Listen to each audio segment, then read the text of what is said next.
নমস্কার বন্ধুরা, সবাইকে শখের রান্নাঘরে অনেক অনেক শুভেচ্ছা। আজ আমি আপনাদের সঙ্গে শেয়ার করতে চলে এসেছি মজাদার চিকেন বিরিয়ানির রেসিপি। তাহলে চলুন বন্ধুরা, আর একটু দেরি না করে ভিডিওটি দেখে নেওয়া যাক। এর জন্য আমি প্রথমে বেশ কিছু পরিমাণ চিনি গুঁড়া চাল নিয়ে নিয়েছি। এখন সেটা ভালোভাবে জল দিয়ে ধুয়ে জল ঝরতে দিয়ে দিব।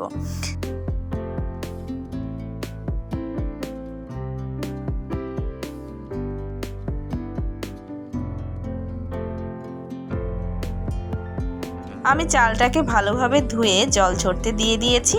এরপর আমি একটি মশলা তৈরি করে নিচ্ছি।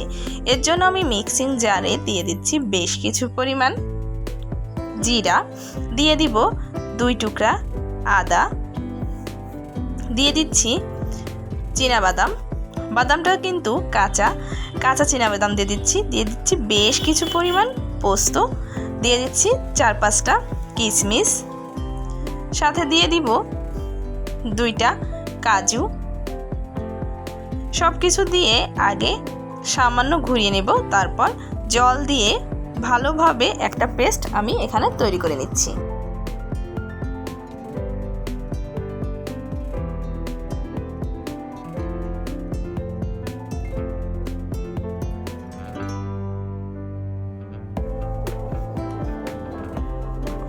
আমার পেস্ট তৈরি করা হয়ে গেছে। আমি এখানে বেশ কিছু পরিমাণ চিকেন নিয়ে নিয়েছি। মাংসগুলো কিন্তু বেশ বড় বড় সাইজ করে কেটে ভালোভাবে ধুয়ে পরিষ্কার করে নিয়েছি। এখন এখানে একে একে আমি মশলা দিয়ে দিব।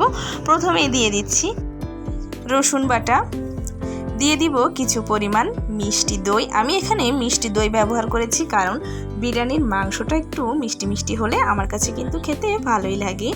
এটা আমি ভালোভাবে আগে মাখিয়ে নেব। তারপর এখানে যে পেস্টটা আমি এত সময় ধরে তৈরি করলাম সেই পেস্টটা এখানে দিয়ে দিচ্ছি। সব কিছু দিয়ে কিন্তু ভালোভাবে মাখিয়ে নেব। দিয়ে দিব এখানে পেঁয়াজ বাটা,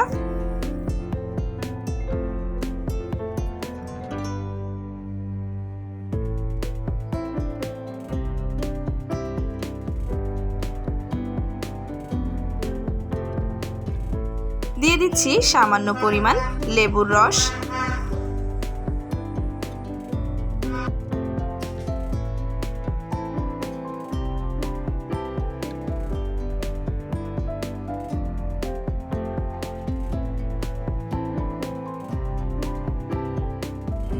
দিয়ে দিব সামান্য পরিমাণ চিনি এবং সামান্য পেঁয়াজ বাটা। সব কিছু দিয়ে মশলাটা মাংস ভালোভাবে ম্যারিনেট করে রেখে দেব 1 থেকে 1.5 ঘন্টা।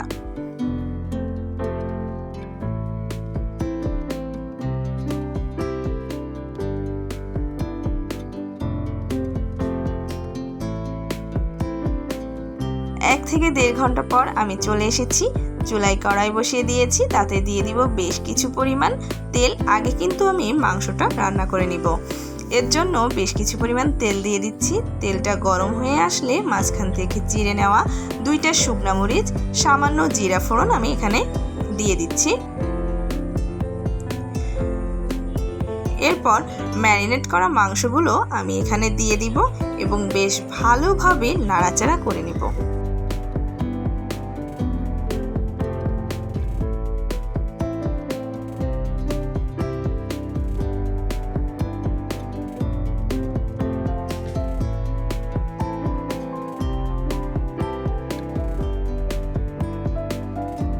আমি কিন্তু ম্যারিনেট করার সময় লবণ ব্যবহার করিনি, তাহলে মাংস থেকে প্রচুর পরিমাণে জল গলতো। আর যেহেতু এটা ব্রয়লার মুরগি, তাই আমি এখন কিন্তু এতে লবণ ব্যবহার করছি। দিয়ে দিচ্ছি পরিমাণ মতো লবণ দিয়ে বেশ ভালোভাবে নাড়াচাড়া করে নিব। আর একটা কথা আপনারা অবশ্যই জানেন যে বিরিয়ানিতে কিন্তু হলুদ ব্যবহার করতে হয় না, তাই আমি এখানে কোনো প্রকার হলুদ ব্যবহার করিনি। এখন দিয়ে দিচ্ছি বেশ কিছু পরিমাণ শুকনো ঝালের গুঁড়া।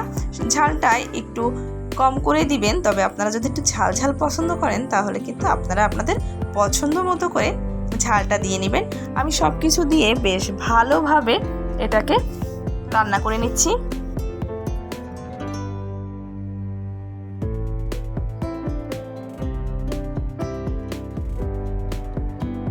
এ পর্যায়ে আমি দিয়ে দিচ্ছি বিরিয়ানির মশলা। আমি বাজার থেকে রাঁধুনি বিরিয়ানি মশলাটা কিনে নিয়েছিলাম, সেটাই আমি এখানে দিয়ে দিচ্ছি। আপনারা চাইলে কিন্তু বিরিয়ানির মশলাটা বাসায় তৈরি করে নিতে পারেন। আমি মাঝে মাঝে বিরিয়ানির মশলা বাসায় তৈরি করে নিই। এবার আমি একদিন আপনাদের সঙ্গে বিরিয়ানির মশলা বাসায় তৈরি করে বিরিয়ানির রেসিপিটা শেয়ার করব। দেখতেই পাচ্ছেন তেলটা কত সুন্দর ছেড়ে দিয়েছে। চাইলে এখানে একটু সামান্য পরিমাণ মশলা ধোয়া জল দিয়ে কিন্তু এটাকে ভালোভাবে রান্না করে নেবেন, যাতে মাংসটা সেদ্ধ হয়ে যায়। তাই আমি এখানে তেল ছাড়ার পরে কিছু পরিমাণ মশলা ধোয়া জল দিয়ে ভালোভাবে মাংসটাকে রান্না করে নিচ্ছি।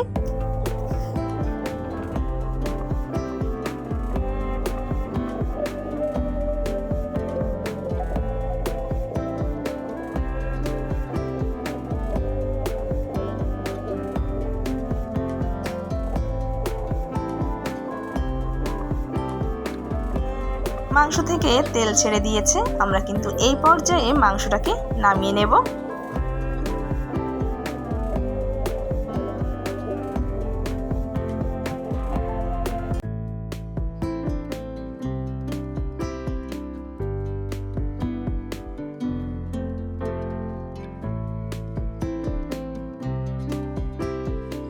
এখন চুলায় আমি হাঁড়ি বসিয়ে দিয়েছি, যেহেতু আমি রান্নাটা কিন্তু হাঁড়িতেই করব, তাই হাঁড়ি বসিয়ে দিয়েছি। তাতে দিয়ে দেবো কিছু পরিমাণ তেল। তেলটা গরম হয়ে আসলে দিয়ে দিচ্ছি সামান্য পেঁয়াজ কুচি। আপনারা চাইলে কিন্তু পেঁয়াজ ব্রেস্তা করে তুলে নিতে পারেন, যেহেতু আমি এখানে ব্রেস্তা তৈরি করব না বা ব্রেস্তা দেবো না, এই কারণে কিন্তু আমি ব্রেস্তাটা তৈরি করিনি। সামান্য পেঁয়াজ দিয়ে হালকা নাড়াচাড়া করে বেশ ভালোভাবেই কিন্তু এটাকে ভেজে নিচ্ছি। পেঁয়াজটা ভালোভাবে ভাজা হয়ে আসলে এখানে আমি দিয়ে দিব সেই জল ঝরতে দেওয়া চাল।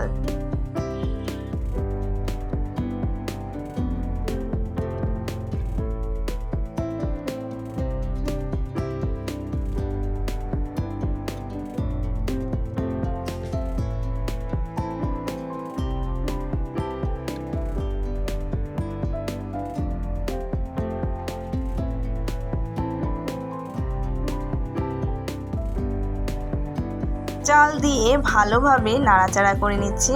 আমার চালটা কিন্তু বেশ ভালোভাবেই আমি ভেজে নিব। আপনারা আমার মতো এভাবে কে কে আগে বিরিয়ানি রান্না করেছেন অবশ্যই কমেন্টস করে জানাবেন। চালটা কিন্তু ভাজা ভাজা হয়ে আসলে আমি এখানে জলটা দিয়ে দিচ্ছি। যেহেতু আমি এখানে গরম জল ব্যবহার করব, অবশ্যই গরম জল ব্যবহার করব। আর 1 কাপ চালের জন্য আমি 2 কাপ জল এখানে অ্যাড করে দিচ্ছি। যখন এইটা ফুটে উঠবে তখন আমি এখানে আরও কিছু পরিমাণ বিরিয়ানির মশলা দিয়ে দিচ্ছি। বিরিয়ানির মশলা দিয়ে ভালোভাবে কিছু সময় নাড়াচাড়া করে নেব।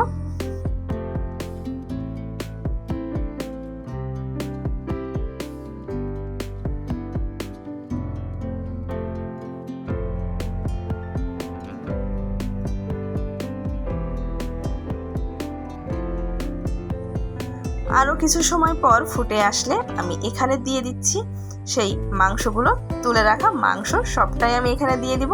আমি কিন্তু এটা দমে রান্না করছি না, একেবারে সহজভাবে, যাতে আপনারা খুব সহজেই যারা প্রথম বিরিয়ানি রান্না করছেন সেইভাবে রান্না করতে পারেন, সেইভাবেই আমি কিন্তু আপনাদের সঙ্গে এই বিরিয়ানিটা শেয়ার করছি। দেখতেই পাচ্ছেন। এবার আমি এটা কিন্তু সুন্দরভাবে ঢেকে রান্না করে নিব। যদি আপনাদের মনে হয় চালটা একটু ফুটতে কম আছে, সেক্ষেত্রে একটা স্টিলের বাটিতে উষ্ণ গরম জল দিয়ে এর ভিতরে বসিয়ে ঢাকনা দিয়ে দেবেন, তাহলে কিন্তু একদম পারফেক্ট সেদ্ধ হয়ে যাবে। দেখতেই পাচ্ছেন ঠিক কতটা লোভনীয় আর ঝুরঝুরে হয়েছে আমার বিরিয়ানিটি। খেতেও কিন্তু অসাধারণ ছিল। আপনারা এইভাবে যদি বিরিয়ানিটি রান্না করে না থাকেন, তাহলে আমি বলবো একদিন অবশ্যই বিরিয়ানিটি ট্রাই করে দেখবেন। ভিডিওটি কেমন লাগলো কমেন্টস করে জানাতে ভুলবেন না। ভিডিওটি যদি ভালো লাগে লাইক, শেয়ার, সাবস্ক্রাইব করে পাশে থাকবেন। আর এত সুন্দর ইউনিক রেসিপি দেখার জন্য আমার সাথেই থাকবেন।